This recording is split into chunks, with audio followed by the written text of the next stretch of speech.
there is a new term যেটা বলা হয় আরকি যে সিটিং ইজ নিউ স্মোকিং। মানে একজন মানুষ স্মোকিং করলে যেভাবে তার ফুসফুসের সমস্যা হয়, হার্টের সমস্যা হয়, রক্ত চলাচলের সমস্যা হয়, শরীরের বিভিন্ন জায়গায় যে ধরনের প্রবলেম হয়, আমরা যারা দীর্ঘ সময় বসে থাকি, আপনার বডির যে নরমাল হ্যাবিটাস যে শেপে থাকার কথা সেটা না থাকাতে আপনার হাড়গুলো সার্টেন ওয়েতে নড়ে যাচ্ছে। সেটার ফলে মাংসপেশিতে টান লাগছে।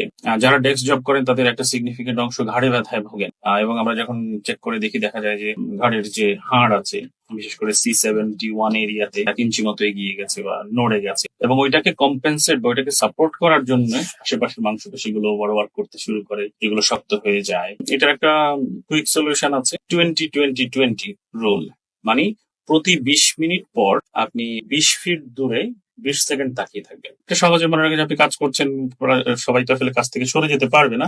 অ্যাটলিস্ট আপনি যদি ঘাটটা সোজা করে 20 ফিট দূরে একটা আন্দাজ করে যদি 20 সেকেন্ড তাকিয়ে থাকেন তাহলে আপনার বডিটা রিসেট হওয়ার সুযোগ পেল। আরো হচ্ছে যে আপনি যখন বসে কাজ করছেন একটানা না করে ধরেন 40 মিনিট পর একটু 5 মিনিট একটু নড়াচড়া করলেন।